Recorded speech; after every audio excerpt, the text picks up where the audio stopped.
Hello everyone, how to create Google form in your mobile or laptop. ముందుగా మనం గూగుల్ని ఈ విధంగా ఓపెన్ చేసుకొని గూగుల్ డాక్స్ సైన్ ఇన్ అని మనం ఈ గూగుల్ని దీన్ని మనం టచ్ చేసినట్లయితే మనకి ఇప్పుడు గూగుల్ ఫార్మ్స్ అనేవి ఓపెన్ అవుతాయి. ఈ విధంగా ఇక్కడ చూపించినటువంటి వెబ్ అడ్రస్ ఆధారంగా మనం ఈ గూగుల్ ఫార్మ్ని మనం ఇప్పుడు క్రియేట్ చేసుకోవచ్చు.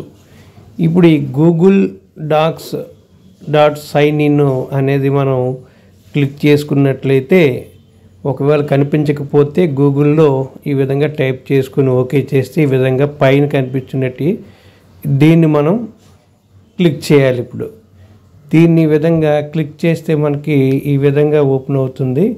ఇక్కడ బ్లూ కలర్లో మనకి గూగుల్ డాక్యుమెంట్ కనిపిస్తుంది. ఇప్పుడు మనకు కావాల్సింది గూగుల్ ఫార్మ్ కాబట్టి ఇలాంటి వచ్చినవన్నీ కూడా మనం కొద్దిగా క్యాన్సిల్ చేయాలి. మధ్యలో మనకు కనిపిస్తున్నది.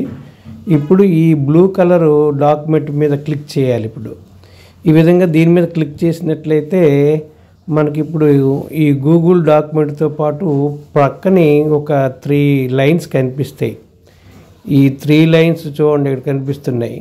ఇక్కడ ప్లస్ వచ్చిందని మనం ఇప్పుడు కూడా ప్లస్ మీద ఓకే చేస్తే మనకి గూగుల్ డాక్యుమెంట్ ఓపెన్ అవుతుంది. మనకు కావాల్సింది గూగుల్ ఫార్మ్ కాబట్టి సైడ్న 3 లైన్స్ ఉన్నాయి, దాని మీద క్లిక్ చేయండి.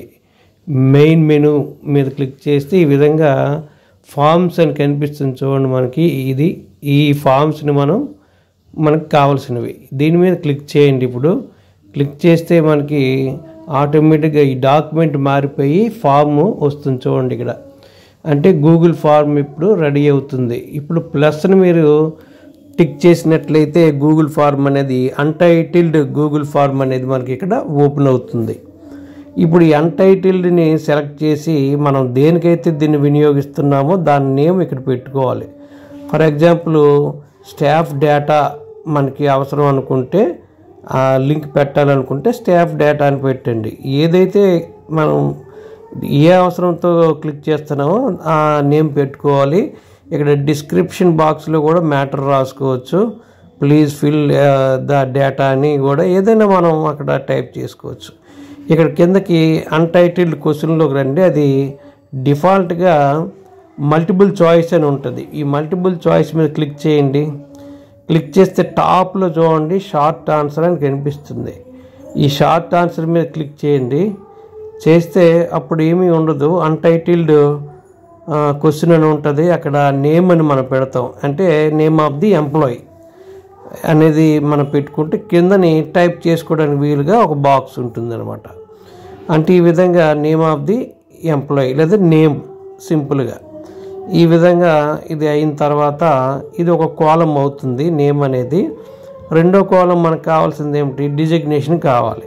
ఇప్పుడు డిజిగ్నేషన్ కూడా మనం క్రియేట్ చేయాలి. రెండో కాలమ్ అంటే కింద చూడండి ఇక్కడ మనకి ఒక పేజ్లో కనిపిస్తుంది డూప్లికేట్ క్వశ్చన్ అని కనిపిస్తుంది. దాని మీద క్లిక్ చేయండి. మళ్ళీ నేమ్ అనేది డూప్లికేట్ వస్తుంది. ఈ నేమ్ అనేది డూప్లికేట్ ఎప్పుడైతే వస్తుందో ఈ విధంగా 2 నేమ్స్ కనిపించి సెకండ్ నేమ్ని మనం డిలీట్ చేసి అక్కడ డిజిగ్నేషన్ అని మనం ఇక్కడ టైప్ చేసుకోవాలి. ఈ విధంగా డిజిగ్నేషన్ అంటే నేము, డిజిగ్నేషను, డేట్ ఆఫ్ బర్త్, అలాగే ఆధార్ నెంబరు, అదేవిధంగా పాన్ నెంబరు, అలాగే ఏపీజేఎల్ఐ నెంబరు, ఇలా పిఎఫ్ నెంబరు అన్నీ కూడా మనం ఒక టీచర్ తాలూకు డేటా ఎన్ని కావాలో అన్నిటినీ కూడా ఈ విధంగా డూప్లికేట్ క్వశ్చన్ మనం అరేంజ్ చేసుకుంటూ ఆ కాలమ్స్ని మనం తయారు చేసుకోవాలి.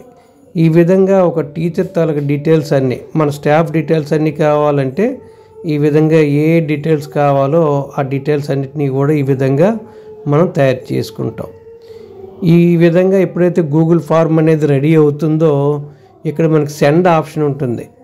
ఈ సెండ్ ఆప్షన్లోకి వెళ్ళి సెండ్ అని మనం చేయగానే వెంటనే మనకి ఇక్కడ ఫోల్డర్ కనిపిస్తుంది. దాని పక్కన లింక్ ఉంది చూడండి.